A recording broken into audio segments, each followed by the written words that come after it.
Most of us are taught that a safe career and an impressive title is the ultimate sign of success. Back when I was a new lawyer, I thought so too. My life looked great on paper, but deep down, I felt like I was wasting it. It wasn't until I read Die with Zero that I realized that feeling this way wasn't crazy. Not doing anything about it was. This book asks one question that most of us never stop to answer. What is avoiding risk and playing it safe actually costing us? These are the 3 lessons I've taken with me from the book that changed my life and made me leave my lawyer career after 7 years in it at 31 years old. The first one is the true cost of waiting, delaying the difficult decisions, and staying in your job just another year, continuing to make new excuses for yourself year after year. This is exactly how we lose our other options and find ourselves years later asking, what if? The tricky thing with these options is that they don't really feel like options at the time. We wait for the perfect circumstances that never come, instead of accepting the cards we've been dealt and build the life we want despite our disadvantages. Let's say you imagine a child who wants to build a sandcastle, but for some reason she keeps waiting for the perfect conditions. It can't be too windy, too sunny, or too wet. So she waits. The whole summer passes and she never built her sandcastle. But her friend, on the other hand, he just grabs a bucket and starts digging, even if the sand was wet and it was windy outside. He kept rebuilding the parts that fell and ended up getting his castle. So one of the kids made the sandcastle, while the other one didn't. What she did instead was make up a list of reasons for why she couldn't. And this is exactly how most of us fail with our goals. We don't even allow ourselves to try. And oftentimes, we don't even realize it because in the moment we are too focused on finding excuses. As we age, we naturally take on more responsibility. This may show up as starting a family, buying a house, or getting a car. And many times, we don't even ask ourselves what we're giving up for it. These commitments are expected, and sometimes even celebrated in our culture. And while they can be great for those of us who really want them, they also have the power to keep us in the golden handcuffs. And if you're not familiar with what that is, it is when your monthly expenses grow to match your salary. You get accustomed to a standard of living that ties you to your job, making it nearly impossible to leave. And when I looked at the lawyers ahead of me in my own career, they weren't happy. They were busier than ever, living in a constant state of stress. They weren't there because they wanted to. They were there because they felt like they needed to. They were the evidence that staying safe could be your biggest mistake. What kept them there at 30 still kept them there at 60.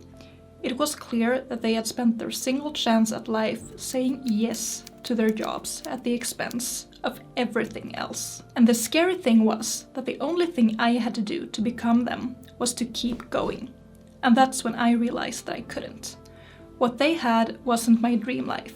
To me, being stuck like that year after year was a worst case scenario. And if that is where you are right now, I write more about how we can get through these challenges in my weekly newsletter, as well as what I wish I would have known sooner in my own journey. You'll find the link to this in the description below. The second thing that I've learned is to value my own health. You will never be healthier and more capable than you are at this very moment. Usually, we don't know the true value of something until it's gone. And when it comes to health, it is so easy to take it for granted. Most of us spend our entire lives chasing money at the expense of everything else. Our careers are keeping us busy during our healthiest years. The intense schedule and the expectations that are put upon us leave little room for a life outside of work. This illustration shows it quite well. The man spends his entire life chasing money and eventually finds himself very wealthy.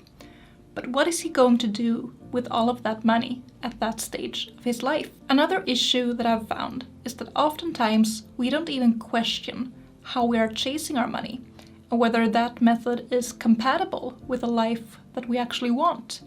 Maybe you know deep down that you want a different lifestyle, yet you still chase the corporate career because it feels attainable, in comparison to things like starting your own business. Depending on the workplace, your career can cause a significant decline in your mental health, especially in competitive environments where hustle culture and burnouts are normalized. Poor mental health leads to poor physical health. This can happen fast or creep up really slowly, giving us fewer golden years than we expected. This graph from Die with Zero shows how our health declines as we age, while typically our wealth increases. As you age, you will not be able to do as much with your money as you can when you are younger. But for some reason, most of us worry more about our pension than our current quality of life. We don't allow ourselves to invest in the lives that we want, only to find ourselves years later asking why we didn't take advantage while we still could. We commit to our professions based on what we hear from our parents and what's deemed as successful in our society. Then we spend our entire lives clinging desperately to our careers. Is this really what our peak years should be about? We may not have as much time as we think. I know people who got cancer in their 30s or who are permanently injured. They all thought they would have a lot more time, but then life got in the way. There may be experiences that you want to have that require more freedom than your current career allows for. Unless we prioritize what we want instead of what we should, based on our society's ideas, we will lose out on these experiences, as well as the memories we could have made from them. My third and biggest lesson has been to make myself visualize the trade I'm making by committing to one thing over another. If we don't ask ourselves what we're currently trading for more money, and if that's worth it, and blindly keep saving for a future we'll never live, we are bound to regret our lives.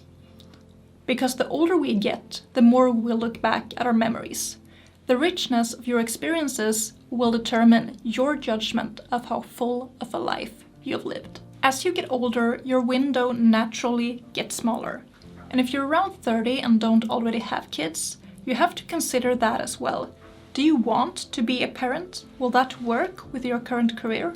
Are you willing to make that work, or should you make any changes while you still can?